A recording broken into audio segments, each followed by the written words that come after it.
Buenas tardes a todos y bienvenidos. Pues es un honor para nosotros recibir esta tarde a la doctora Anne-Marie Lozonsi, quien nos visita desde París, Francia. Ella es antropóloga, directora de estudios en la Escuela Práctica de Altos Estudios de París. Ha enseñado en Bélgica, Francia, Suiza, Brasil y sobre todo en Colombia, donde realiza investigaciones desde hace 3 décadas. Su tesis doctoral versó sobre sistemas de intercambios interétnicos entre indígenas emberas y grupos negros en el Chocó y la costa caribe en Colombia.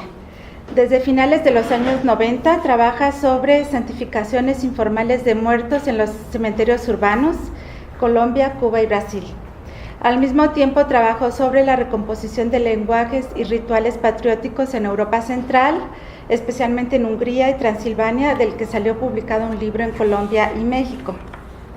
Bueno, ha publicado 4 libros individuales y numerosos artículos en francés, español, inglés y portugués.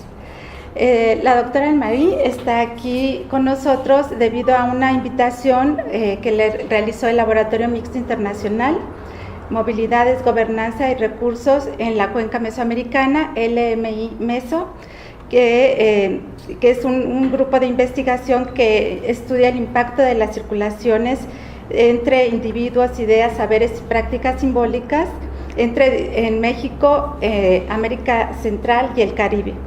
Entonces, bueno, ella está invitada por el Laboratorio Mixto Internacional del IRD, en el cual participa también el CIESAS y Flaxo, y los integrantes del Cuerpo Académico Historia y Cultura del Instituto de Investigaciones Histórico-Sociales de la Universidad Veracruzana, en el cual participamos gente de CIESAS y de INA. Aprovechamos la ocasión de su visita para invitarla a que nos diera esta charla. Entonces, pues agradecemos mucho que haya aceptado y les demos la palabra. Muchas gracias. Muchas gracias, Tere, y muchas gracias a todos ustedes por su presencia. Y gracias a todas estas instituciones y personas que han hecho posible que esté aquí hoy. Voy a intentar someter a su reflexión algunos datos etnográficos y algunos análisis sobre un contexto a la vez muy particular y muy internacionalizado, que es el contexto que en el lenguaje jurídico internacional se llama postconflicto, es decir, el contexto en el que un estado de violencia armada debido a una guerra civil, debido a diferentes tipos de actuaciones de actores armados dentro de un país, se encamina hacia su fin, ya sea por procesos de pacificación, un término más del lenguaje jurídico internacional, ya sea por procesos pues, de derrota de uno de los contendientes. Entonces, como dijo Tere, yo hace mucho tiempo que trabajo en Colombia y llegó un momento en que el estado de violencia multiforme que desde hace 50 años con intensidades diversas existe en Colombia, yo no he podido obviarlo, no he podido evitar una reflexión primero y después una reflexión más general como ser humano y ciudadana, y después, sobre todo, habiendo presenciado situaciones de violencia en el terreno y habiendo pues casi intuitivamente acumulado un cierto manejo de estas situaciones, digamos, en vista de la sobrevivencia simplemente, y en vista de a veces ayuda de los demás a sobrevivir. A partir de un momento determinado me interesó una reflexión que es una reflexión común a los antropólogos cuando estamos delante de situaciones que se presentan en múltiples escalas, es decir, a la vez en una escala local, regional, nacional e internacional, en la articulación entre esas escalas. Nuestra pregunta más acuciante cuando nos convencimos de la importancia extrema de la etnografía en el terreno es cómo traducir estas configuraciones, estos contextos en preguntas etnográficas. Es decir, cómo hacer una etnografía de unos procesos que tienen configuraciones regionales, configuraciones locales, una política nacional cambiante y bastante movediza, y además en el momento en que el contexto post-conflicto comienza a perfilarse, que ya les daré algunos datos sobre Colombia sobre esta cuestión, cómo entra como escala suplementaria la dimensión transnacional, la dimensión internacional, que tiene unos dispositivos muy normalizados, construidos, dispositivos especialmente jurídicos y de gobernabilidad, que los países que intentan pacificarse tienen que poner en práctica, adaptar a su sistema legal existente y poner en práctica en contextos que son extremadamente variados, mientras que el modelo que llaman justicia transicional, que es un dispositivo jurídico internacional muy consecuente, pues, adaptar este sistema al sistema jurídico nacional, a la diversidad de los contextos y a los retos y intereses contrapuestos que caracterizan una situación de posconflicto, es muy difícil. Entonces, antes de entrar propiamente en el meollo del tema, quisiera justo hacer unas anotaciones un poco críticas sobre esta noción de posconflicto. En cuanto que esta noción es una noción de politólogos y de la justicia transnacional. Como antropólogos tenemos mucha dificultad con esta noción, mucha. ¿Por qué? Porque cuando uno está en una situación etnográfica, es decir, está acompañando, observando, escuchando, etcétera, etcétera, en un terreno concreto, lo que ve, lo que constata, lo que toma como notas en su cuaderno, son, de un lado, actos violentos que continúan, es decir, que señalan una temporalidad de continuidad de la violencia en ciertas regiones, en ciertas localidades, en ciertas configuraciones, y por otro lado, otra temporalidad muy compleja, que es la temporalidad de la memoria de la violencia, que comienza a construirse. ¿Por qué digo comienza a construirse? Ustedes me dirán, el hecho de que la gente se recuerde de actos violentos no depende de un contexto de posconflicto. Naturalmente.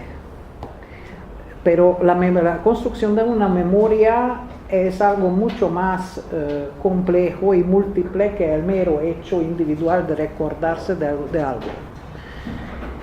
La construcción de la memoria es, como sabemos todos, un proceso cultural y social con intereses encontrados, un proceso de selección, un proceso de transmisión, un proceso de búsqueda del lenguaje, de idioma en el que formular, y un proceso que articula algo que es un desafío para el etnógrafo, un desafío que a mí siempre me apasionó mucho, que articula en estas situaciones en particular el silencio. Es decir, el silencio bajo formas variadas,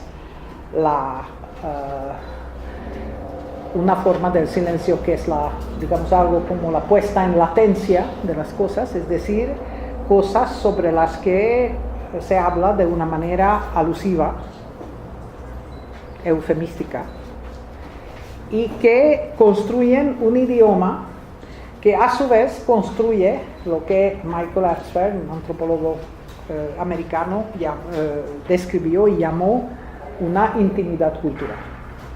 Es decir, los que entienden este idioma alusivo y los que no entienden. Este idioma alusivo se construye en general, y en Colombia en particular, se construyó durante estos decenios de violencia, donde la gente hablaba poco, pero pues a veces hablaba de la presencia de actores paramilitares, guerrilleros, un frente, otro frente, tercer frente, el ejército, las fuerzas públicas, etcétera, etcétera, en términos en los que jamás se pronunciaban esas palabras, jamás.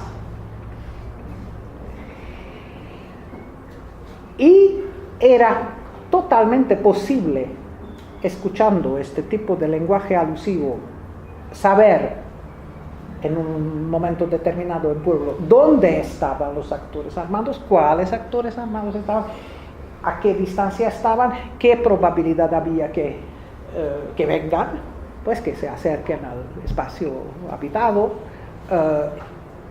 si había o no, digamos, cómplices suyos en el espacio habitado y todo este tipo de cosas, pero solo era posible entender todo eso si uno conocía este idioma alusivo. Yo no me di cuenta durante mucho tiempo que conocía este idioma alusivo. Me di cuenta apenas hace unos 15 años, cuando estuve con un colega que a su vez no conocía este idioma alusivo, un colega francés, y estuvimos escuchando durante una hora una persona antes de subir a la Sierra Nevada de Santa Marta en el Caribe colombiano, que nos estaba explicando lo que pasaba en la Sierra Nevada. Había 4 territorios diferentes, entre los que el paso era difícil, había que negociar con 4 actores, etcétera, etcétera. Yo entendí todo eso perfectamente, entendí que había que esperar 4 días, que él no iba a avisarme, o sea, todo quedó muy claro. Y cuando salimos, mi colega me dijo, hombre, estuvimos aquí perdiendo el tiempo, es que no supimos nada de lo que pasa, nada. Ustedes estaban allí bromeando y todo muy bien, pero no supimos nada de lo que está pasando verdaderamente en la región. Y allí fue que yo realicé, por primera vez, no solo la existencia de ese lenguaje, pero el hecho de que yo entendía ese lenguaje y que entender ese lenguaje no era evidente. Quiero decir que podía alguien retirar la impresión de que aquí pues no se hablaba de nada, no pasaba nada. Entonces, la persistencia de este lenguaje alusivo, esta puesta en latencia de muchas cosas, que no es ni olvido, ni voluntad deliberada de mentir, que también tiene voluntad deliberada de mentir, es una estrategia de sobrevivir muy importante. Y naturalmente para los antropólogos las mentiras son al menos unos datos tan importantes como la verdad, sino más, porque dicen mucho más en realidad del estado de una sociedad y de las relaciones sociales que la disque verdad que alguien pretende decirlo. Sin embargo, esta forma de silencio se opone a otro donde se trata de la tensión entre unas emociones extremadamente fuertes y el código cultural que las retiene, que las aprisiona, y el código social del miedo de expresarlo. Miedo de expresarlo, ¿por qué? Más allá del código cultural de decencia, indecencia, etcétera, etcétera. Porque, y esto es el primer punto sobre el que yo quisiera apoyar mi crítica verdaderamente de la noción de posconflicto, porque cuando uno hace etnografía en un contexto local, que la etnografía verdadera, digamos, que uno de mis estudiantes recientemente llamó etnografía presencial. Yo no conocía otra etnografía que presencial, pero se ve que existen otras etnografías. Pues, naturalmente, uno está siempre en un contexto local. Entonces, en estos contextos locales, que sea un barrio, que sea un pueblo, que sea, pues, lo que sea, la gente, los habitantes de este lugar, tuvieron que posicionarse en ciertos momentos frente a diferentes actores armados. Hubo presiones, amenazas, y hubo también simpatías, oportunidades. Por lo tanto, cuando llega la pacificación, en esos contextos locales hay que seguir viviendo juntos. Hay que seguir viviendo juntos entre gente que perdió familiares y que considera, sospecha o cree saber o sabe que tal vecino ha sido por algo en esta pérdida. Hubo una denuncia, hubo un chivatazo, hubo un tal. Esta situación es la que genera las formas de silencio más compactas, más socialmente construidas y más apoyadas culturalmente. Porque en estas situaciones hay que seguir viviendo y todo el mundo no puede migrar, y todo el mundo no puede huir, y todo el mundo no puede elegir de una forma absolutamente libre dónde va a vivir. Por lo tanto, el imperativo de seguir viviendo en el contexto local es que se opone al imperativo de la justicia transicional, que es un imperativo con dinámica jurídica de constitución de pruebas, de denunciación nominal de responsables, de procesos y, vamos a llegar ahí, de exhumaciones. En toda situación de posconflicto, estas dos lógicas están en continua y dinámica tensión. Porque lo que se puede hacer en el nivel nacional, en Colombia, hablando de Colombia, en Bogotá, se puede hacer un proceso impresionante a un ex paramilitar, etcétera, etcétera. En el nivel local es muy difícil hacer eso. Entonces, el problema de la noción del posconflicto, y ahí resumo yo un poco el problema que como antropólogo tengo es con esta noción, es que para nosotros, digamos para un etnógrafo, el posconflicto es, en primer lugar, una temporalidad de una duración imprevisible. Hoy en día en España, después de 80 años de la guerra civil, hay exigencias de exhumación, de identificación de víctimas, de los nietos y ya casi los bisnietos de las víctimas republicanas, especialmente, casi exclusivamente de la guerra civil. Eso significa que estamos en un tiempo de posconflicto en España, que entre tanto entró en la Unión Europea, que entre tanto pasa para un montón de cosas, ¿verdad? Que ciertamente no es la España que fue al final, en el año 39, al final de la guerra civil, y sin embargo, desde hace unos 10, 15 años, vuelve y regresa al tiempo de posconflicto. Entonces eso significa que la temporalidad del posconflicto, y hay muchos casos así. En Perú, el Sendero Luminoso ha sido derrotado hace como 30 años, ya fue casi, ¿no?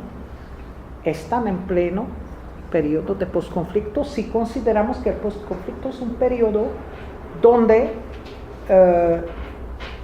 prácticas y discursos memoriales se confrontan en el nivel regional, en el nivel local y en el nivel internacional, que se ponen en funcionamiento procesos de justicia transicional, es decir, procesos particulares de juzgar y sancionar, pero no según la justicia propia del país, sino en una versión un poco diferente de esta justicia, porque hace falta la pacificación, por lo tanto no se puede castigar a todo el mundo y no se puede descubrir todo. Por lo tanto, el posconflicto para un antropólogo es un choque de temporalidades del que habla una muy importante monografía de una antropóloga americana que se llama Catherine Verdery, que escribió un libro en el año 91-92 sobre los reentierros en contexto de postcomunismo. Por lo tanto, el contexto es diferente. El contexto no es un contexto de postconflicto en el sentido armado, pero sí es un contexto de fin de una legitimidad, de un régimen, de un mundo, para nosotros antropólogos, y emergencia de una nueva legitimidad, de un nuevo mundo, de unos nuevos valores. Choque de temporalidades, ¿por qué? Porque, como ven, el posconflicto se declina en los años que verdaderamente firman el fin de la globalidad del conflicto y procesos de pacificación. En Colombia, en las ciudades, la gente ya vive en paz. La gente ya vive la paz. La gente viaja, pues, van a los sitios donde durante años y años y años no han podido ir, en coche, en bus, etcétera, etcétera. Pero en el suroeste colombiano, en la región del Pacífico, en el Chocó, que fue mi primer terreno, en Putumayo, en la Amazonia colombiana, no se vive todavía en paz. Sigue habiendo actos violentos, se pone en marcha una recomposición, un renacimiento de ciertos actores violentos que no han desarmado. Por otro lado, o sea, el posconflicto es una articulación muy complicada entre temporalidades diferentes en cuanto a paz o guerra, o violencia, digamos. Por otro lado, el ejemplo de España nos muestra que el posconflicto es una temporalidad que es como un río subterráneo, ¿no? Lo mismo que la propia memoria colectiva de la violencia. Es decir, en un momento dado se sumerge bajo la superficie, uno cree que ya se terminó, ya no hay ningún problema, ya volvió a comenzar una era económica nueva, la gente ya no tiene miedo ya la paz está. 20, 30 años más tarde, todo cuanto no ha sido de alguna forma ventilado, evidenciado, vuelve a surgir en otra generación. Y de nuevo está la temporalidad postconflicto, toma una parte o la sociedad entera, como ocurre actualmente en España. Y en este sentido, pensar que el postconflicto es una categoría, que es una noción descriptiva, es decir, que cuando yo hablo de postconflicto significa que se terminó, que todo está súper bien, que ya no hay ningún conflicto, ningún problema, nadie muere, nadie se siente amenazada, nadie tal, ya las víctimas están reparadas, ya. Eso no es así. Eso, yo creo, cuando uno consulta a colegas que trabajaron en Sri Lanka, que trabajaron en Camboya, que trabajaron en situaciones verdaderamente difíciles de posconflicto, después de genocidios, después de guerras civiles terribles.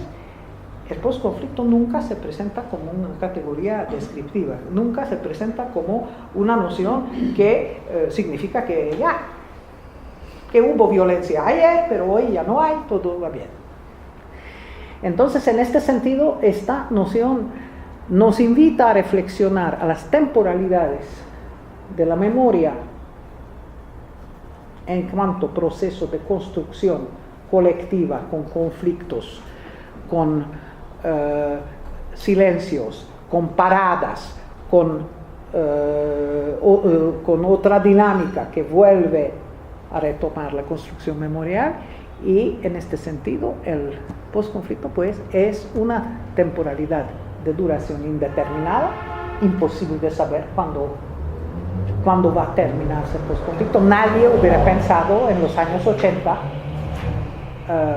que los nietos y los bisnietos de las víctimas de la República Española iban a exigir la exhumación, y no solamente exigir, sino que realizar verdaderamente la exhumación, como pasa hoy en día. Entonces, dentro de este proceso de posconflicto, a partir del dispositivo de la justicia transnacional, dentro de este dispositivo existe un dispositivo particular extremadamente importante, que son las exhumaciones. Las exhumaciones son una exigencia de la justicia transnacional, uno de los señales de que el postconflicto ha comenzado, en cuanto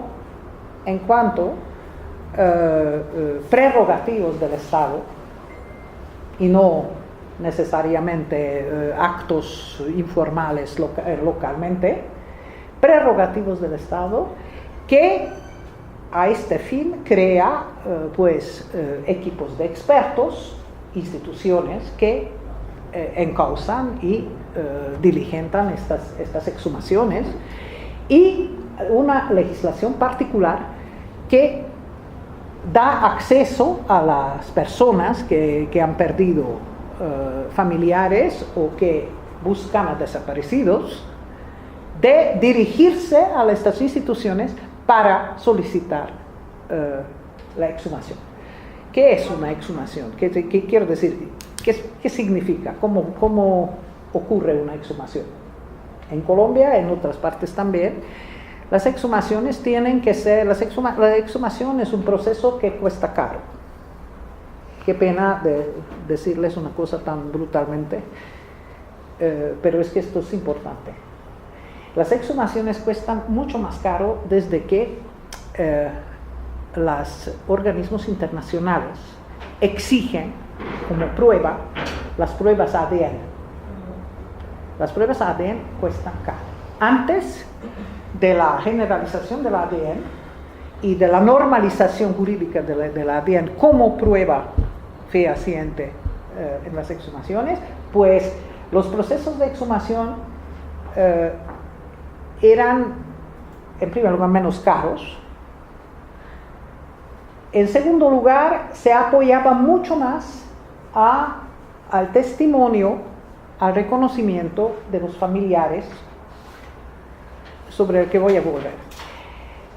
A partir del momento que esta exigencia se generalizó, pero ahora está absolutamente generalizado, mientras que una exhumación y la consiguiente identificación de los restos que se exhuman no cuenta con una prueba ADN, no se puede considerar que una persona está identificada legalmente. Este punto es importante porque en este punto podemos tener una apertura sobre el carácter multiescalar de las exhumaciones. Es decir, esto es la normatividad que la justicia transicional exige que se realice en todos los países, como Guatemala, como Perú, como ahora en Colombia, que han integrado la justicia transicional en sus legislaciones. Los equipos forenses lo consideran como algo absolutamente necesario, pero es el primer punto de articulación conflictiva entre los familiares y pues los representantes de las autoridades y los equipos forenses. Porque para los familiares, ¿qué es lo que se puede encontrar en un proceso de exhumación después de 10 años en un clima húmedo? Huesos, osamenta y objetos. Una foto que alguien llevaba en el bolsillo que casi no se ve, una alianza, un diente en oro, el pelo, los cabellos, pues. Objetos que estaban en el bolsillo, un reloj. Estos objetos, para el etnógrafo, para el antropólogo y para los familiares, son esenciales para la identificación, mucho más esenciales que la ADN. Y para ellos, cuando aparece la alianza del esposo, aparece la medallita del hijo, aparece el diente en oro de la hija, aparece una foto medio invisible ya, pero donde se reconoce la abuela, aparece un pedazo de ropa. Es terrible, pero la ropa sobrevive. Bueno, es terrible o no terrible, pero digamos es bastante chocante cuando uno asiste a una exhumación. Para los familiares, esos objetos que funcionan como unos sustitutos de cuerpo constituyen pruebas de identidad. Por lo tanto, cuando el equipo forense va recogiendo los huesos y los lleva al laboratorio que está pues en Medellín, en Bogotá, pues en las grandes ciudades, para ellos se abre un periodo de vacío, otro periodo de vacío, otro periodo de desaparición, que además no pueden sentir la mayoría de las veces como necesario, porque para ellos ya está claro, ya ellos ya saben que es el marido, que ya. Se añade a esto una dimensión muy interesante que yo he descubierto con los grupos Embera, que es un grupo amerindígena de Colombia, uno de los grupos más numerosos con los que yo trabajo desde hace mucho tiempo, desde los años 80, y donde presencié una exhumación en un resguardo del límite entre Antioquia y Chocó. Lo que ocurre cuando se abren estas fosas, se abren estas fosas al pedido de los familiares. En el caso de los indígenas o de los grupos negros, que la ley multicultural de la nueva Constitución de 91 en Colombia reconoce como sujetos políticos colectivos con derechos propios, el cabildo, es decir, la autoridad de resguardo, tiene que apoyar esta demanda. ¿Por qué es interesante que ellos apoyen esa demanda? Porque existen desde 2005 en Colombia dos textos legislativos que existen desde antes de las discusiones de paz. Una fue votada a raíz de la desmovilización de los paramilitares en el 2005, que es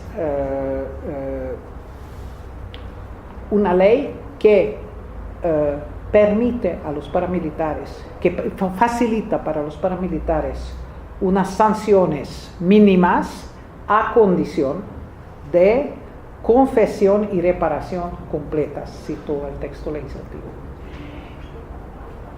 Eso significa que los paramilitares pueden inscribirse en ese programa de desmovilización con las ventajas que esto puede significar para ellos, a condición de señalar las fosas comunes que ellos mismos han creado a lo largo y ancho de toda Colombia, o en una gran parte de Colombia, digamos, Colombia rural en todo caso. Entonces, muchas veces estas fosas están pues señaladas por los propios victimarios, porque aparte de ellos nadie sabe dónde están estas fosas.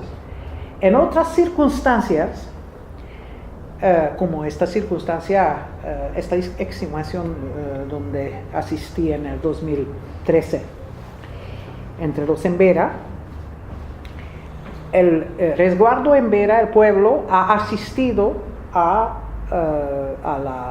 masacre de 9 personas, entre los que 2 líderes del cabildo y el hijo de 9 años de uno de ellos, y 9 personas más. Asistieron, después huyeron, y los paramilitares les dijeron: este puto pueblo ya no existe más, o sea, regreso no hay. Dejaron los muertos ahí.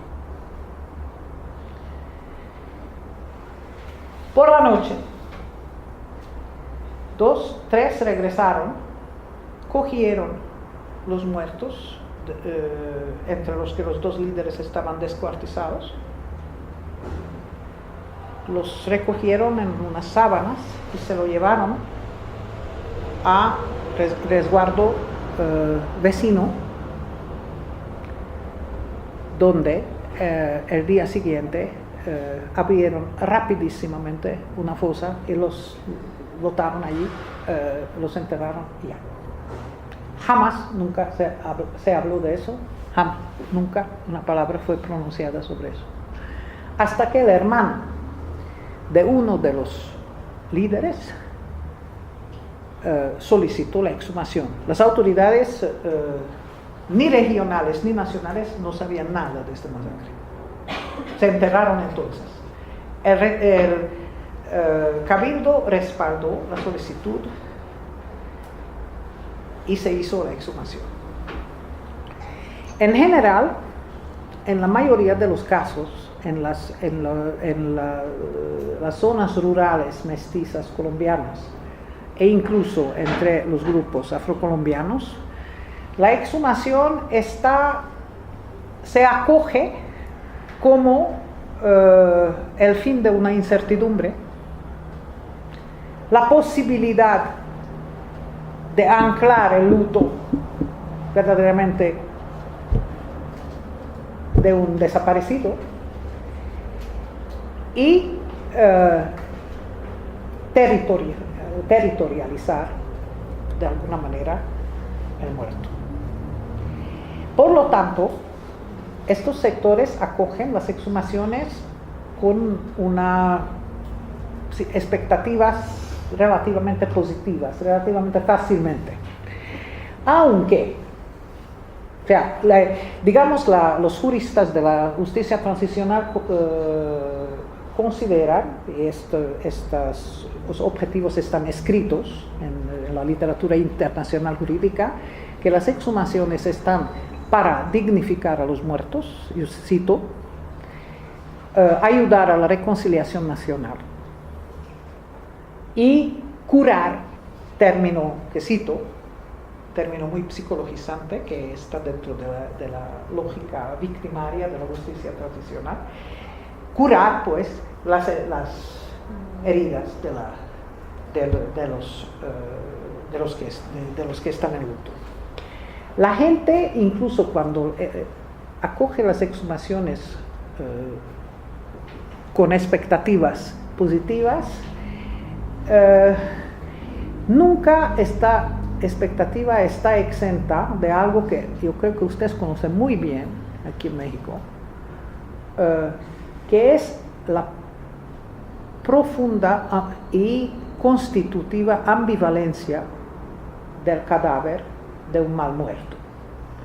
Un mal muerto que es muerto por violencia, que no ha sido enterrado como es debido, que no ha sido pues ritualmente despedido, es una entidad que carga con una carga peligrosa. Es decir, desenterrar estos muertos no está exento de peligro, de enfermedades. Por lo tanto, cuando estas exhumaciones tienen lugar, incluso en estos medios mestizos o grupos negros que esperan estas exhumaciones, los niños están siempre muy firmemente alejados de los lugares de exhumación. Mientras que los adultos, los mayores, los grandes, están allí en una continua obligación sentida a hacer rituales en continuo, rituales de apaciguamiento, rituales, rezos, etcétera, etcétera, para apaciguar estos malos muertos que van a subir a la superficie y que, como todos los malos muertos, pues no son exentos de peligro, de pasar enfermedades, y están sedientos, esto es el término que la gente utiliza, sedientos de rezos, sedientos de ayuda para pasar de este limbo entre mundos al fin al mundo de los muertos, es decir, socializarse como buenos muertos y acceder a esta vida post-mortem que los muertos tienen y al que estos muertos en todos esos años nunca han podido acceder.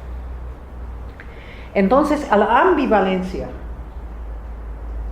profunda que movilizan estas exhumaciones, que en el espíritu de los juristas internacionales y de los trabajadores sociales y de todo eso, en todo caso los trabajadores sociales que no están en el terreno, porque en Colombia hay maravillosos trabajadores sociales que sí están muchísimo en el terreno, a veces más que el propio etnógrafo. Pues para ellos todo esto es pura positividad, que va a ser genial, que se van a identificar los muertos y tal y cual. Ellos no se preguntan qué va a pasar cuando estos muertos que se alejan otra vez, se destierran y se alejan otra vez, van a volver con la identificación. Y como en tiempos normales, en tiempos sociales y culturales normales, el luto es un proceso individual, es decir, se muere una persona a la vez, máximo 2 en un accidente, pero no se mueren 150 personas al mismo tiempo. Por lo tanto, el luto colectivo, el luto de una masa de gente, es un problema cultural, memorial, nuevo, que es un desafío para esas sociedades. Y es un problema ritual, no resuelto, porque ¿qué es lo que regresa del laboratorio? ¿Qué es exactamente la naturaleza de lo que regresa? A suponer que ya haya alguna certidumbre sobre la naturaleza de lo que se destierra, que esto es todavía más fácil, porque todavía hay vestimenta, alianza, diente, tal. Pero lo que se va al laboratorio ya no tiene nada de eso. Estos sustitutos de cuerpo van a ocupar un lugar en el altar doméstico de la gente, con la certidumbre de que la identificación ya está hecha. Pero los científicos no ceden y naturalmente el proceso de exhumación oficial no cede, hay que identificar ADN, etcétera, en el laboratorio. Y lo que vuelve del laboratorio, hay que hacer algo con eso, hay que reenterrarlo. Y existe un vacío ritual, porque esto, las sociedades locales no hay nada previsto para que regrese un resto en una bolsa de medicina legal, sellado, etcétera, etcétera. Entonces, los huesos, pero ya pasados por el laboratorio, ya pasados por yo no sé qué rayos, ya pasados, etcétera.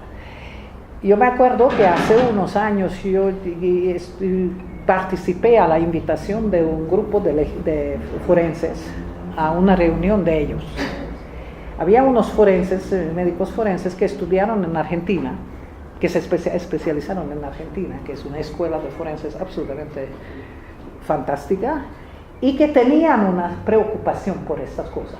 Y pues me invitaron que hablemos. Y entonces me dijeron, ¿qué le parece si le parecería una idea interesante, por ejemplo, que invitemos a la gente al laboratorio? Y yo sobre el momento dije, yo estoy aquí, no lo puedo decidir, yo tengo que reflexionar. Y verdaderamente dije, si me dejan un poco de tiempo para reflexionar, no sé si es una buena idea, no estoy segura, tampoco estoy segura que no es una buena idea, no sé. Pero ellos reflexionaron sobre eso porque vieron el vacuo, digamos, que estaba entre pues, el laboratorio, el bolso reglamentario, sellado, etc. Y el regreso. Entonces, yo al final les dije, yo no sé si el laboratorio es bueno o no, yo creo, sobre la base de 30 años de etnografía, que la gente va a encontrar. Yo pienso que la gente va a encontrar. No hacer cosas un poco paternales, que la gente encuentre. La gente va a encontrar cómo hacer eso. Y la gente encontró. ¿Cómo ritualizar el regreso de estos restos? En el Perú, por ejemplo, el gobierno quiso entrar en ese proceso. Digamos, el gobierno, las autoridades quisieron entrar en ese proceso y hubo entregas colectivas en Ayacucho, por ejemplo, donde entregaron 100, 120, 200 restos a tantas familias, pues, dentro de la ciudad, haciendo una publicidad, pero con fotos y tal. En Colombia eso no ocurre así. Por ahora, eso no ocurre así. La restitución es algo muy local del pueblo, y la gente encontró unas nuevas formas que se inspiran de las antiguas, que asocian una ritualidad y una discursividad de tipo político, reivindicativo, que los cabildos de resguardo o los líderes afrocolombianos desarrollan allí, y que se sirven mucho del idioma conmemorativo nacional, pero quedan los cantos fúnebres, que hoy en día ya no se dirigen a una persona, sino a un colectivo, pero que las cantadoras han encontrado la forma de hacer estos nuevos cantos, al mismo tiempo que siguen cantando los antiguos también. Y en este sentido se puede decir que las exhumaciones son unos acontecimientos, en el sentido antropológico de la palabra, es decir, unas situaciones de ruptura dentro del proceso de justicia transicional, que son particularmente aptos para ser etnografiados. Pero que conllevan, yo intenté acercar lo que pasaba primero en la violencia, en las desapariciones, las descuartizaciones, las prohibiciones de enterrar los muertos, todo este tipo de cosas, y caí sobre una noción de un antropólogo francés que se llama Didier Fassin, que escribió con otro colega, Alban Bensard, un artículo en el año 2002 sobre la categoría del acontecimiento en la antropología, y donde propone la noción de acontecimientos que crean una ruptura de inteligibilidad del orden del mundo. ¿Sí? Es decir, acontecimientos irruptivos que pueden ser una catástrofe natural, es decir, puede ser un tsunami, una erupción de un volcán, que verdaderamente hacen explotar el orden del mundo y crean verdaderamente una ruptura de inteligibilidad que obliga a la gente a crear nuevas formas de aprehensión, de comprensión, de representación y de ritualización. Entonces, si uno considera el proceso de violencia armada multiforme, la primera ruptura de inteligibilidad llega cuando llegan los actores armados y comienza el masacre, y la descuartización, si acaso, y el paisaje familiar se transforma en un lodazal de cadáveres no enterrados. La gente hace frente a eso, muchas veces con el silencio. Bueno, después pasa el tiempo y llega la exhumación. Otra ruptura de inteligibilidad del mundo, porque ya se enterraron desde hace años estos restos, no están identificados, a veces la gente más o menos sabe quiénes son, a veces la gente no sabe quiénes son. Nuevas formas de aprehensión emergieron entre tanto, por ejemplo, la forma onírica. Los muertos vuelven en sueños, especialmente los malos muertos estos de la violencia. Y muchas veces vuelven mostrando un lugar. Y mucha gente pide la exhumación sobre la base de esos sueños, donde el familiar muestra un lugar. Y cuando participé con los forenses a este encuentro hace 3 años, sí, en el 2015, que son unos científicos, médicos, ¿no? Varios me dijeron, pues, nosotros no deberíamos guiarnos por estas cosas, pero varias veces nos pasó que fue allí. El joven que me dijo, imagínate, varias veces nos pasó que el jefe del equipo nos permitió, dijo, muchachos, vayan allí, vean un poco, porque legalmente no pueden aceptar este tipo de señalamientos. Y me dijo, nos pasó varias veces que encontramos muertos allá, donde nos dijeron que el sueño. Entonces, la memoria onírica creo que forma parte de esta memoria que yo no quisiera llamar subalterna, porque yo no creo mucho en que no encuentro que esta noción tiene un gran valor explicativo en este contexto, de esa memoria informal, familiar, creada dentro de una intimidad cultural local, donde esta memoria onírica tiene una legitimidad total.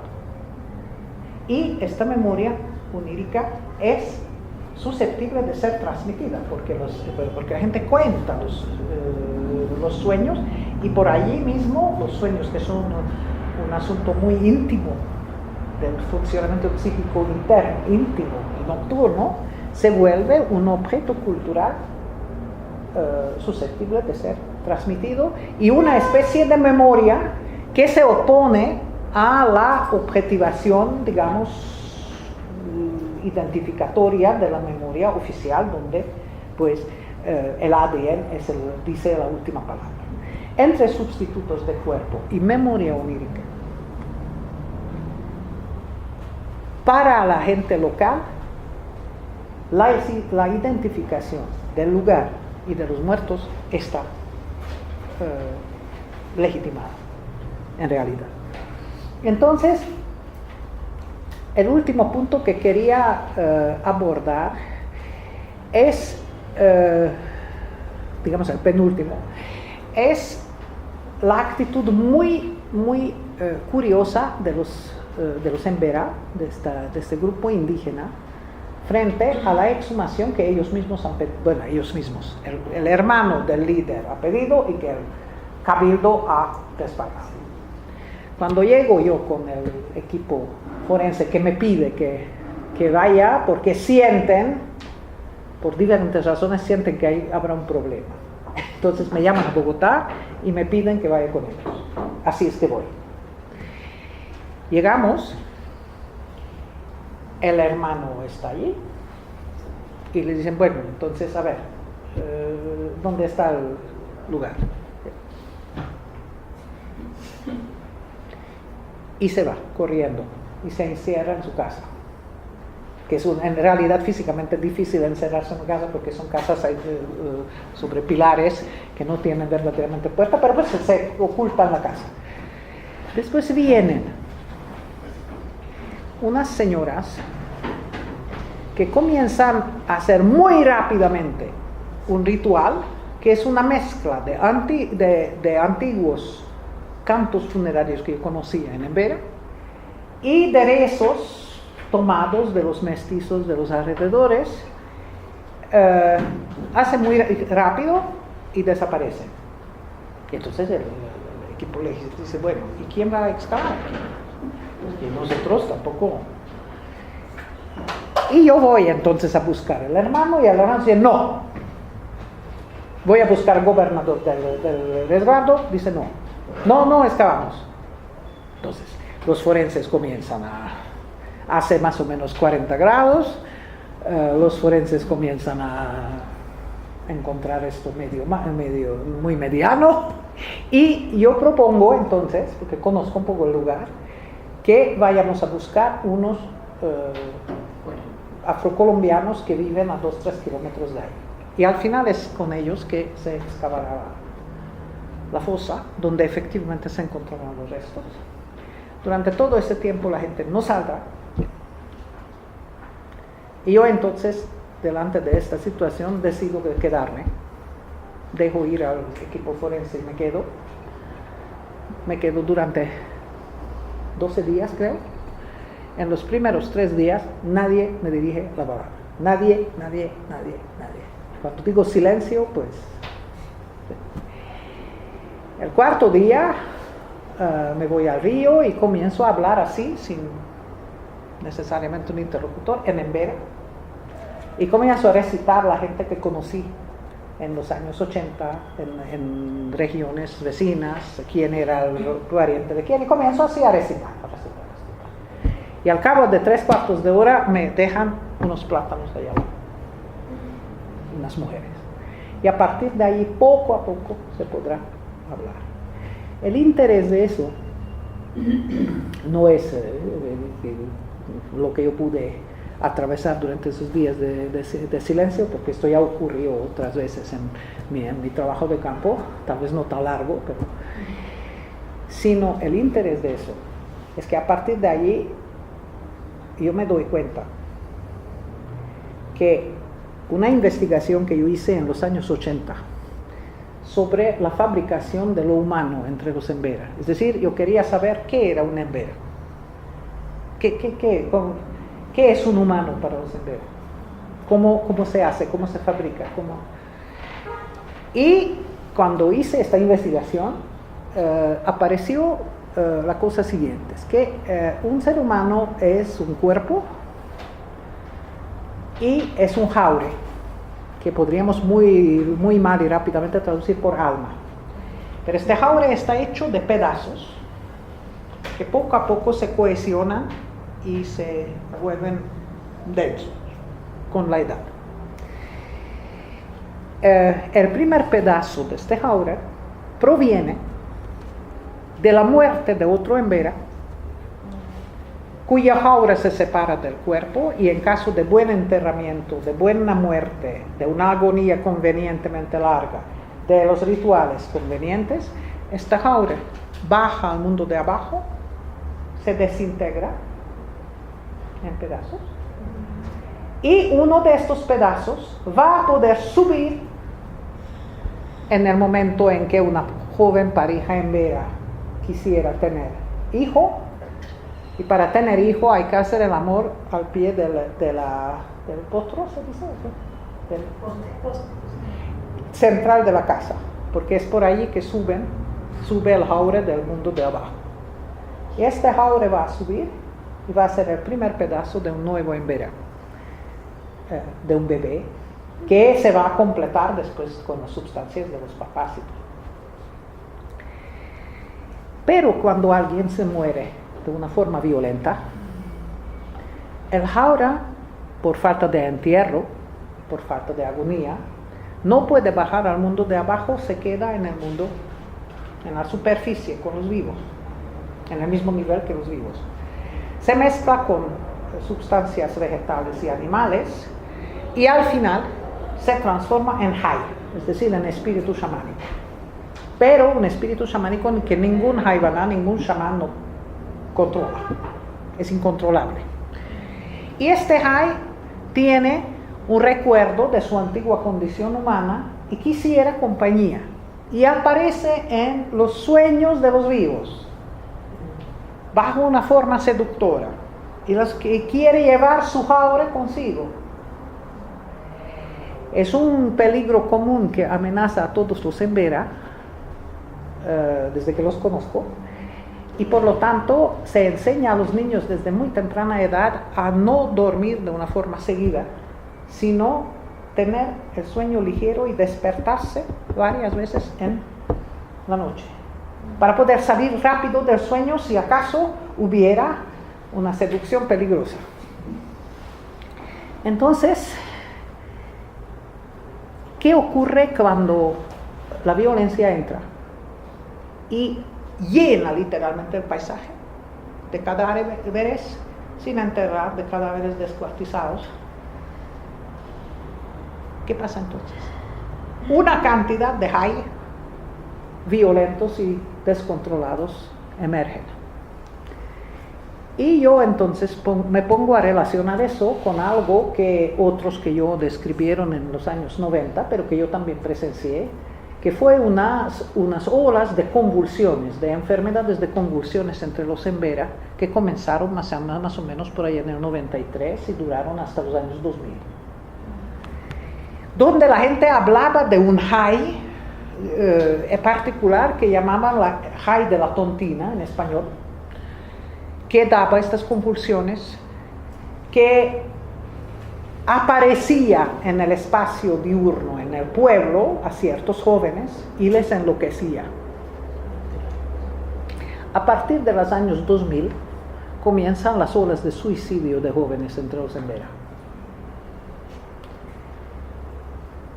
Y cuando yo comienzo a intentar entender eso, ahí me dicen, es un Hay, o sea, un espíritu chamánico como paraco, como paramilitar. Es capiruna, es decir, es blanco o negro, es decir, no indígena.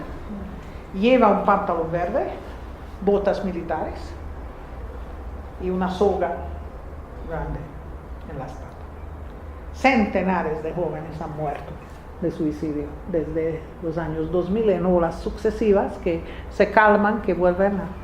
Y entonces de repente, a través de esta exhumación, hasta desde la reacción de los embera en esa exhumación, y con la ventaja, la edad no siempre es una ventaja, pero a veces sí lo es, con la ventaja de 3 decenios de etnografía, yo comienzo a entender la coherencia de todo eso. Ahí, en ese silencio total que los embera desarrollan hacia mí allí, porque pues total, yo me contaminé yo estuve presente en la excavación, hasta ayudé a excavar, porque pues el equipo forense estaba con prisas, con afán, y era normal que no me hablen. Y a partir de allí de alguna forma entiendo que hasta qué punto esta ruptura de inteligibilidad, que es en primer lugar un masacre y después una exhumación, que en el caso de Embera es extremo, porque poner fuera de la tierra estos restos significa favorecer ahí mismo la emergencia de nuevos hay que van a matar jóvenes, van a hacer suicidar jóvenes. Naturalmente la lengua embera no tiene el término de suicidio. Cuando la gente habla de eso, dice se mata a sí mismo. Entonces, lo interesante en eso es que en este caso la exhumación está a años luz de los objetivos de la justicia transicional. Y en este punto ustedes pueden decir, bueno, pero entonces ¿por qué piden los Embera eso? Pues piden eso porque existe una ley de 2011 en Colombia, que es la ley de las víctimas y de la restitución de tierras, que liga la exhumación y la identificación de víctimas a ciertos apoyos financieros de restitución de tierras ocupadas por los actores armados, a apoyos pues para proyectos productivos, etc. Por lo tanto, hay que pedirlo porque hay que continuar a vivir. Entonces es en esta especie de disyuntiva paradójica y dolorosa que se encuentran muchas sociedades en una recomposición de lo que yo decidí entender con el concepto de economía moral. El concepto de economía moral es un concepto que viene de un historiador británico marxista, excelente, que hizo una fantástica historia de la clase obrera en Gran Bretaña, pero que fue en realidad retomada, repensada actualmente, o sea, hace unos años, por antropólogos, especialmente Didier Fassin, no únicamente, para designar, y lo voy a leer su definición porque me parece muy interesante: la producción, la repartición, la circulación y la utilización de sentimientos morales, emociones y valores en una sociedad. En este sentido, me pareció que en una sociedad como la sociedad de Embera, pero en muchas otras sociedades locales, la recomposición, la reinvención, a veces, a través del luto colectivo y a través de la experiencia de la violencia, de nuevas relaciones con la muerte y los muertos y la vida post-mortem, impacta verdaderamente el conjunto de la economía moral de estas sociedades, y en este sentido es un indicador, un analizador extremadamente importante, aunque su etnografía por momentos no sea tan fácil. Muchas gracias por su atención y por su paciencia.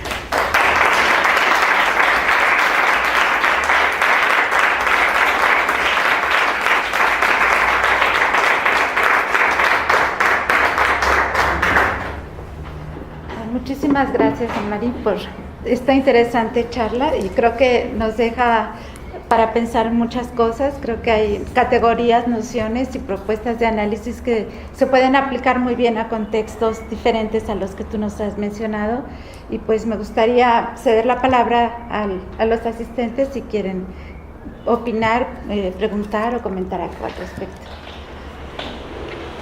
Sí, Isabel. Yo tendría una pregunta. Bueno, me gustó mucho su plática, pero tengo una pregunta en especial: ¿cómo se suicidan esos jóvenes? ¿De qué manera? Pues lo más Perdón, ¿y si son hombres y mujeres los que se suicidan? son hombres y mujeres. El más joven hasta ahora tiene 8 años. y el mayor alrededor de 30. Pero hay una mayoría de mujeres jóvenes. Y todos se suicidan de la misma manera. Eso es lo más cuestionante. Es que no es que se suiciden de 36 formas. Se suicidan siempre de la misma forma. Cogen una paruma es la falda tradicional de las mujeres indígenas, que hoy ya casi no se usa, pero que se vende todavía y se hace, y se cuelgan en su propia casa al lado del central, ahí mismo por donde viene el primer pedazo de Howe. Es así que todos se suicidan. Es muy buena pregunta, porque precisamente esta uniformidad del procedimiento, donde no se trata de que uno se toma unas drogas, otro no sé qué, sí, todos se suicidan de esta manera, todos. Bueno, podríamos incluso llegar a pensar, ¿se acuerdan de toda la psiquiatría de DVD y las... podríamos llegar a catalogar ya eso como el correr del amor o alguna cosa así, ese tipo de muerte? ¿No lo has pensado? ¿No? Yo frecuenté al seminario de Georges Devreux en los años 80 y estoy muy impresionada por ciertas de sus obras, pero en este caso a mí me parece que las propias interpretaciones que da la gente sobre eso, que es la irrupción de un high como Paraco, que crea una relación absolutamente nueva e inédita con la persona, que no existe en la cosmología en Vera, que es de entrar en el cuerpo de joven y tomar literalmente posesión de su cuerpo y de su aura y empujarlo a matarse. En ese sentido yo creo que, y sabiendo, los Embera son una población muy etnografiada de una forma relativamente continuada. Entonces hay literatura etnográfica y también hay literatura etnohistórica, digamos. En ninguna de estas referencias aparece la menor alusión a suicidio.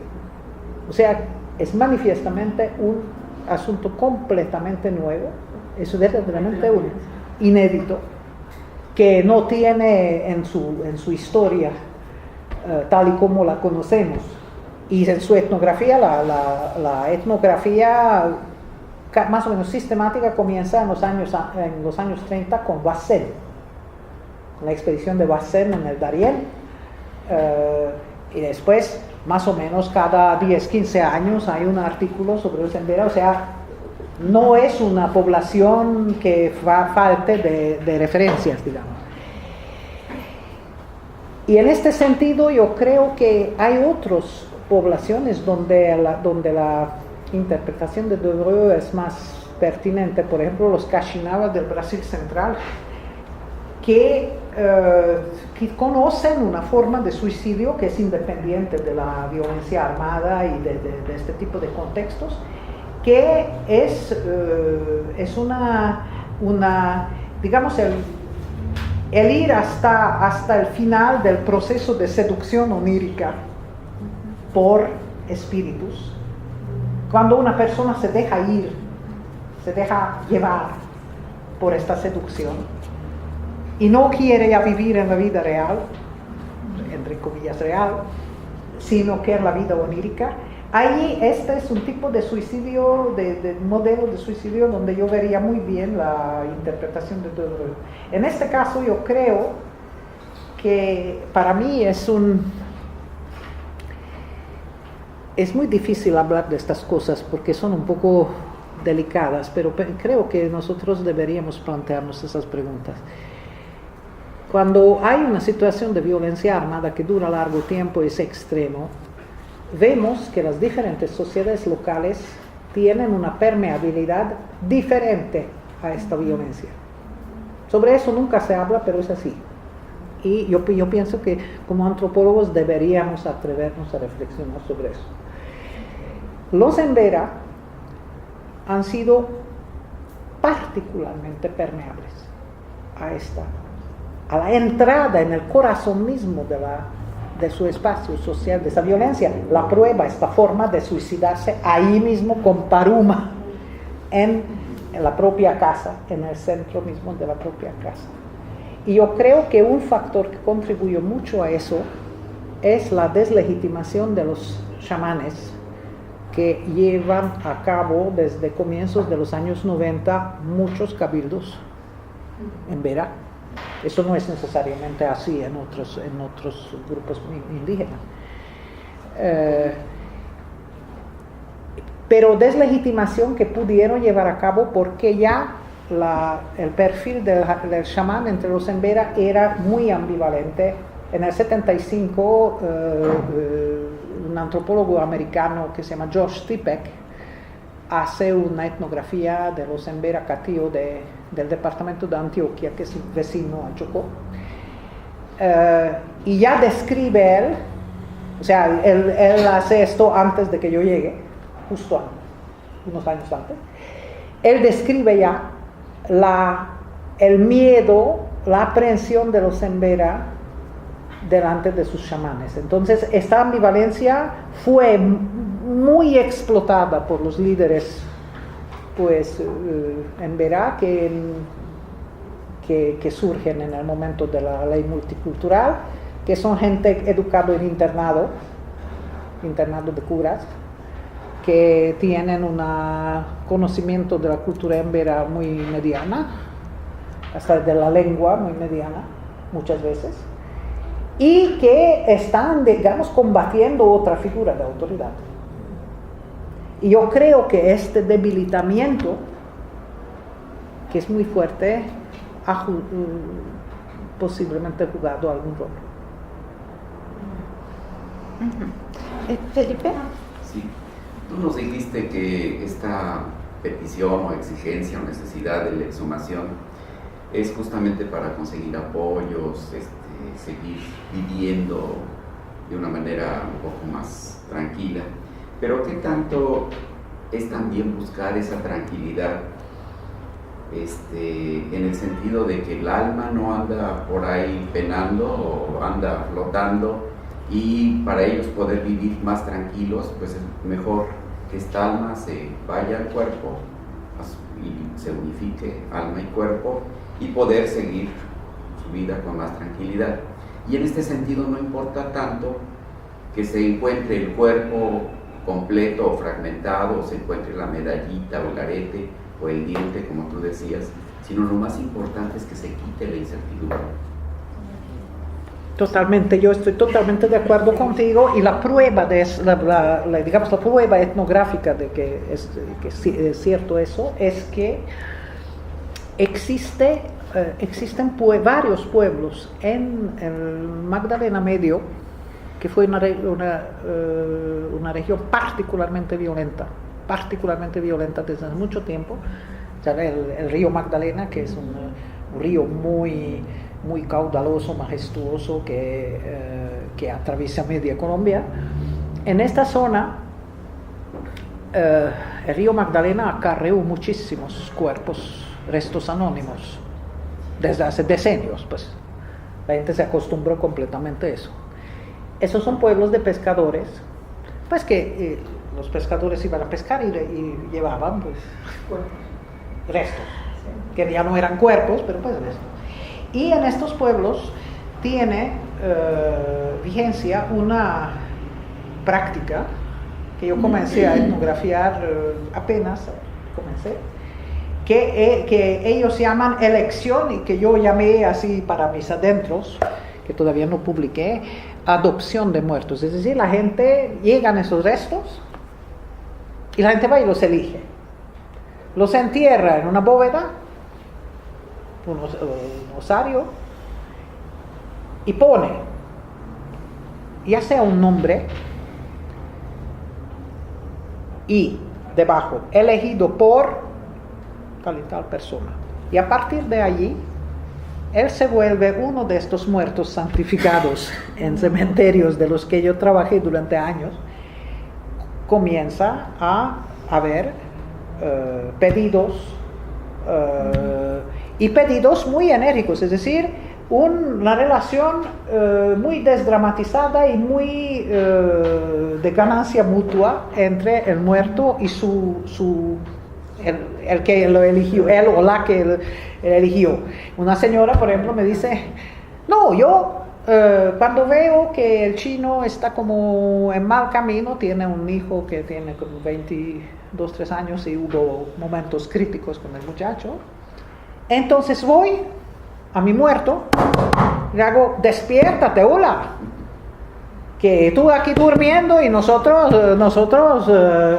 penando, a ver, haz algo.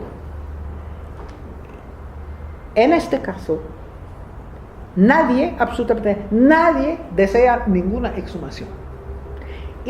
Pero el conflicto se da, sin embargo, con la fiscalía y con el equipo forense, porque naturalmente hay familias que buscan pues su desaparecido, y hubo ya 2 casos en este pueblo, en el pueblo de Puerto Berrío, donde pues las familias hicieron un pedido que se pareció que el muerto fue matado por ahí en esta zona.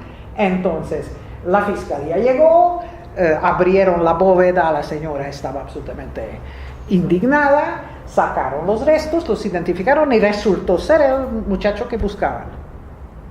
Pero entonces la familia, que vivía al otro lado del país, aquí estamos en el oeste del Magdalena Medio, la familia vive en el este, en los llanos, y es una familia no muy pudiente. Entonces identificaron y todo, y entonces la señora dijo a la fiscalía, yo quiero mandar a esta familia una carta, y yo quiero explicar que aquí él está bien y tal, y que yo le cuido a él y tal.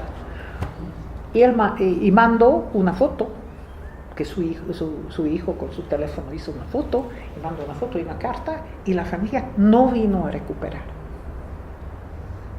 el muerto.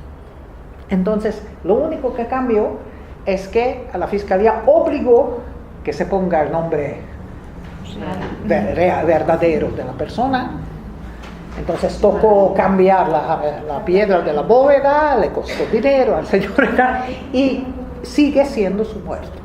Entonces hay prácticas que escapan a la lógica de la exhumación, pero ¿por qué no? ¿Cómo decir? La ley de víctimas y restitución de tierras interesa a mucha gente que tuvo que huir y cuya tierra fue ocupada, pero no a todo el mundo. Entonces aquellos que les interesa, aquellos que para quienes es importante, es un imperativo someterse a la exhumación. Pero en cuanto a las almas, sí, la gente piensa que a partir del momento que ellos identificaron, es decir, que la desaparición se terminó, que ellos tienen la impresión de que el arete, la cadenita, la no sé qué, el diente, tal, identifica, para ellos allí ya un entierro y ya. Y entonces allí el alma puede estar ya en paz. Pero después viene el asunto del laboratorio y de la identificación y del ADN y tal. Y en casos como los en Vera, donde verdaderamente la apertura de la tierra es una fuente de terror, de verdadero terror, por aquello de que la economía de espíritus violentos continúa. Allí es muy complicado. El señor sí. Muchas gracias. De verdad, muchas gracias por transmitirnos esta mirada que usted está desarrollando, y de alguna forma es poder pensar esta dificultad que hay entre la asimilación a miradas occidentales sobre la ley, la justicia y el derecho, con conceptos, como usted bien dice, universales a un fenómeno como este. Particularmente yo vengo siguiendo esto, pero desde otro plano, que seguramente usted lo conoce, de los trabajos de Jean Marx, recién fallecido, y François Dubois, ambos antropólogos, psicoanalistas, que van a venir trabajando esto hasta construir especie de concepto metáfora que les llaman la mancha, y que tiene que ver sobre todo con el trauma original del fenómeno, de lo que usted más o menos se plantea como acontecimiento visto desde el marco que usted lo traza, ¿no? Y que tiene que ver cómo el trauma juega un papel central, y ese silencio, por eso que usted trae, y que es un silencio no silencio, porque sigue corriendo en la discursividad familiar, y cómo el trauma original del acontecimiento en, digamos, la primera generación que lo vive, se traduce hacia la tercera generación, y a veces un poco más. Los trabajos de Jean Marx y Dubois, que también, igual que usted, más de 30 años de llevarlo a cabo, y que sobre todo se va a ver en el diván y también en el hospital psiquiátrico, va a tener que ver con el asunto de cómo ese trauma, de lo que no se habla, es decir, aquello que ha sido silenciado, ocultado, en la familia, en el núcleo, en el grupo o en la comunidad, va desde la discursividad, obviamente hablo desde el contexto y de un lugar privilegiado del lenguaje, de psicoanálisis lacaniano, una mirada más desde el lenguaje, más que desde el hecho, y entender qué es esa discursividad. Cómo se cruza y va cruzando de modo que, por ejemplo, pensaría, y voy a hacer algo abusivo, esta parte del suicidio, esta componente suicida, que tiene que ver y que viene desde el trauma originario, ¿sí? Y cómo esa discursividad, digamos, se mantiene, y cómo ese trauma, digamos, un poco metafóricamente, se hereda, y entonces va a venir a convertirse en síntoma, o más que síntoma, en ese sujeto que ha tenido que ver, ¿sí?, esa discursividad entre líneas, ¿sí?, del trauma ocultado en las generaciones, y que ahí salta. Lo interesante, y que yo recupero con mucho agrado de sus hallazgos, es que esto me permite también ubicar en esta forma de etnografiar. Por ejemplo, yo he trabajado con otras etnias, con la etnia Chontal, por ejemplo, en otros contextos, ya no tanto en esta violencia tan cercana, sino en violencias un poco más arcaicas, y como esto hace un referente. Entonces yo solamente es para poner aquí otro referente más a sus hallazgos, que tiene que ver con psicoanálisis, que tiene que ver con antropología y etnografía, y que, bueno, de alguna manera también son dos referentes para mí paisanos. Gracias. Muchas gracias. Yo quería solamente decir una cosa, que en mi percepción, para no decir en mi concepto, el silencio, yo no manejo la noción de silencio en el sentido lacaniano por una razón etnográfica, es decir, porque lo que yo veo en el terreno no corresponde a esta definición lacaniana. Yo pienso que el silencio, es decir, le non dit, que es muy difícil traducir al español, el no dicho, pues no es algo que está conectado con lo que se oculta, todo el mundo sabe muy bien qué pasó. Y todo el mundo sabe muy bien, es decir, todo el mundo sabe en el pueblo quién ha sido el chivato de las FARC, quién ha sido chivato de los otros y tal. Incluso saben más o menos por qué razón uno le obligaron, porque le dijeron que si no denunciaba le llevaban la hija para prostituta, lo que sea. La gente sabe. El silencio no viene a ocultar lo que ocurrió. El silencio es un evitamiento de la explicitación, que la verbalidad necesariamente o casi necesariamente conlleva. Y cuando no es silencio, sino esta habla alusiva, donde la gente pues maneja unas identidades muy fluidas y habla de forma que si entiendes, si no entiendes, pues mejor. Quiero decir,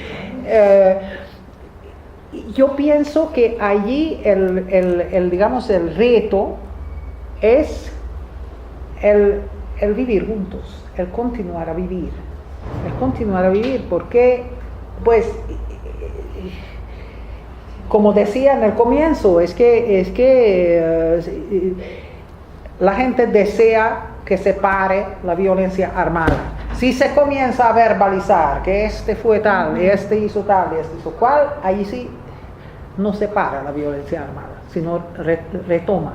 Entonces yo creo que estos lenguajes, esta forma de silencio, esta figura del silencio, la otra figura es efectivamente aquella que intenté definir diciendo que había una tensión entre emociones muy, muy potentes y el código cultural que no permite no autoriza y no da medios para la expresión de estas emociones. El ethos en Vera, por ejemplo, no autoriza expresiones públicas de emociones fuertes. Entonces, como llorar en público o gritar en público o hacer no se puede, es señal de enfermedad cuando alguien hace eso. Es de un lado, y del otro lado yo pienso que yo no creo, yo reflexioné mucho sobre esta cuestión del indicible. Los psicanalistas y también ciertos literatos, curiosamente, que se ocupan del lenguaje, hablan mucho de lo indicible.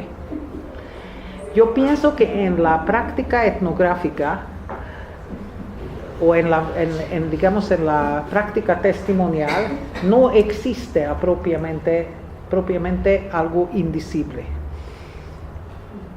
O sea, cuando yo escuchaba a gente hablar de cosas terribles,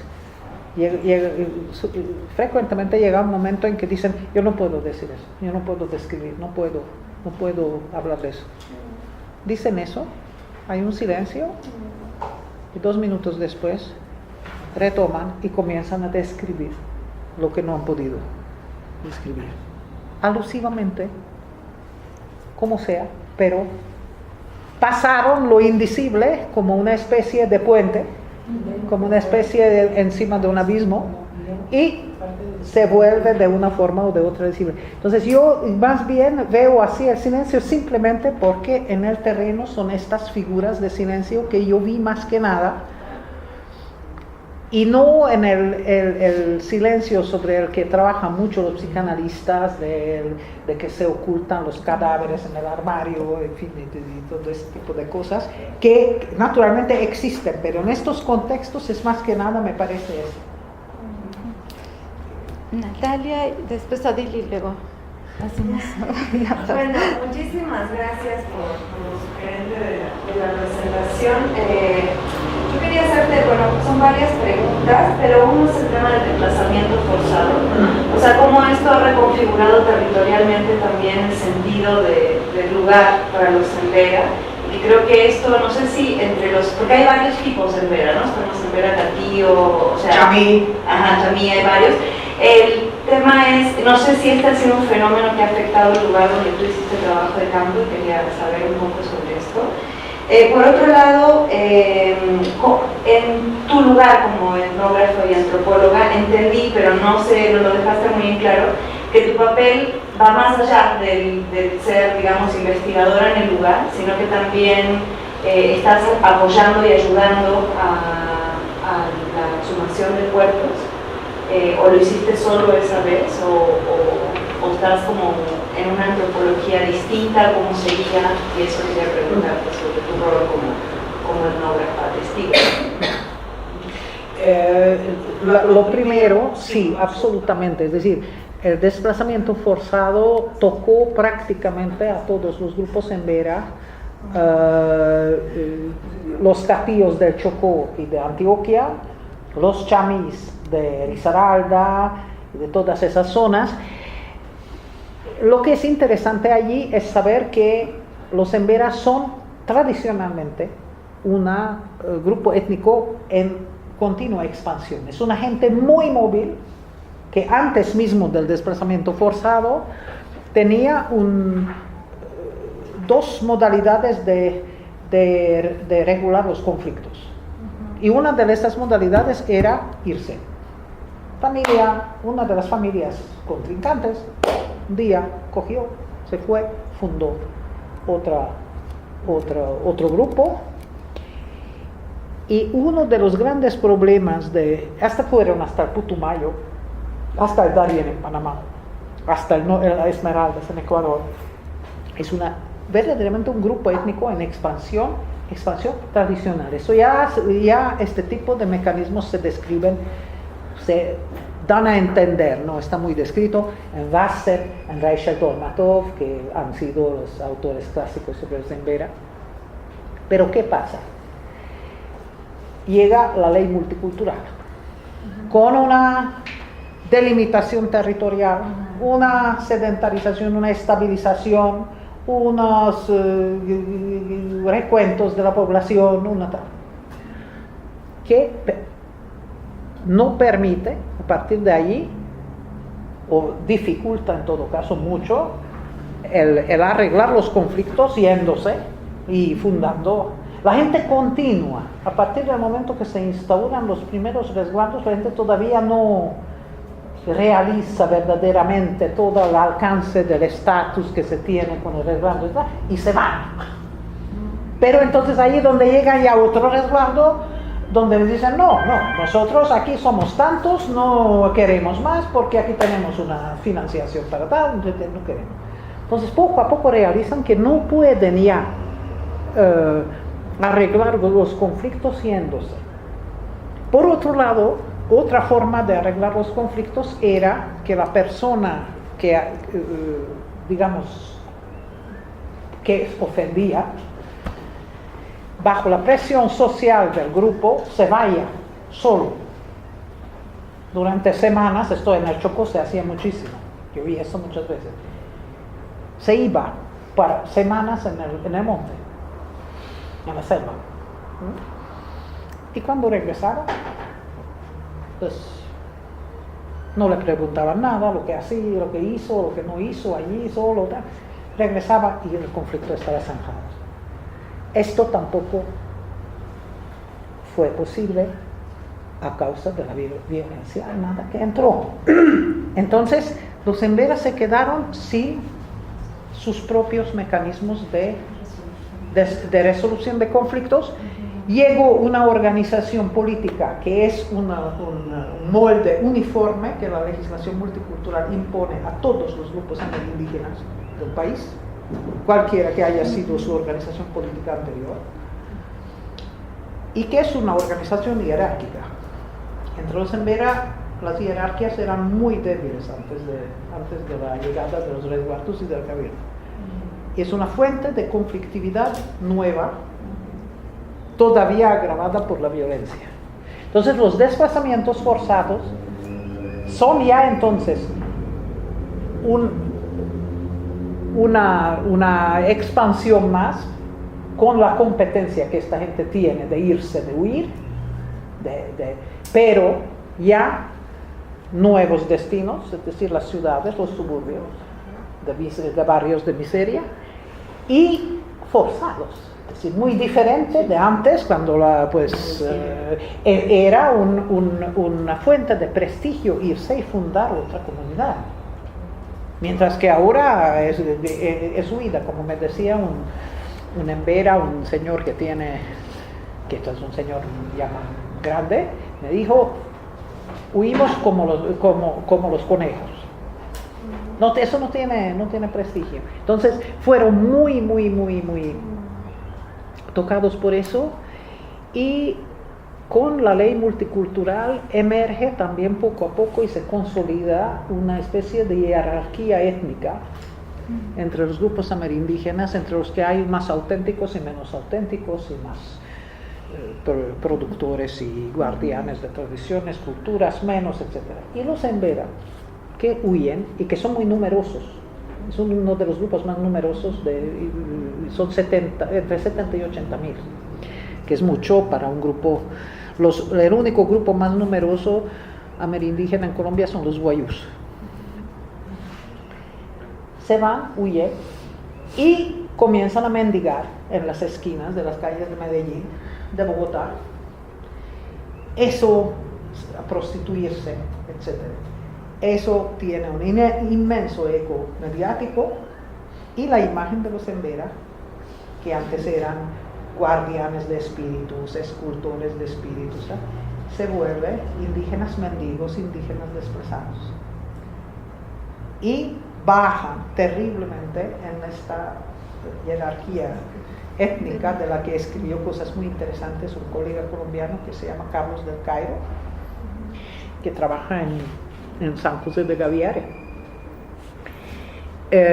Y esto también, esta especie de pauperización a la vez simbólica y totalmente real, que les toca, yo creo que eso también añade a esta especie de permeabilidad a todos esos efectos. Eso era, y en cuanto a tu segunda pregunta, no, yo soy muy old school, y en este sentido yo pienso que no es por ser old school, es simplemente creo que la ayuda forma parte de una práctica de etnógrafo, pero la ayuda sistemática en relación con instituciones, yo pienso que siempre pensé, a lo mejor no tengo razón, es discutible naturalmente, que restringe mucho la libertad del etnógrafo a no transcribir los discursos de los líderes si uno no les parecen pertinentes, y a mí no me parecen, en todo caso no me parecen fuente etnográfica única, ciertamente. Y por lo tanto eso fue una total casualidad. Yo estaba en Bogotá y me llaman a las 6 de la tarde, y me dice el vicefiscal ha sido estudiante mío en un curso de maestría que yo dicté hace, 10 años o algo así. Y me decía, María, supe que mañana salimos, pasado mañana salimos a tal resguardo, tal, y como sentimos que no tienes ganas de venir. Y yo, pues, fui, tomé el día siguiente el avión para Medellín, y entonces a las 4 de la mañana del día siguiente salí con ellos. Así fue, o sea, no es nada sistemático, pero a partir de este momento participé en otras exhumaciones, no entre los embera, que no hubo todavía muchas. Bueno, Odil, por favor. Sí, pues muchas gracias. También quiero hacer una publicidad no para mí, pero para otros colegas que han trabajado en un cuaderno de trabajo del laboratorio que se llama Micropolíticas de la Violencia, reflexiones sobre el trabajo de campo en contextos de guerra, conflicto y violencia. Entonces son varios textos sumamente interesantes. ¿Podría yo para tener todos. eso? Está en línea. Está en línea. Pero está en línea, y Natalia aquí tiene uno de sus artículos porque ha trabajado en un contexto así, pero también hay otros. Y entonces, bueno, para decirles que existe, está en línea en el eso que platicó Tere. y porque es un tema que pues a todos nos toca. En algún momento nos toca, así que pues, muchísimas gracias. Muchas gracias, Alma. Gracias por su asistencia.